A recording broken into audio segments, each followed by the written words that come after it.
Metanet Hanım eşidir sizi. Alo. Yüreğimin özü sen, söhbeti sen, sözü sen. Sen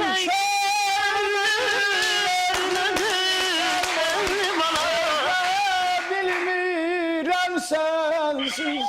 Ay benim mühabbetim, ay benim. Bravo.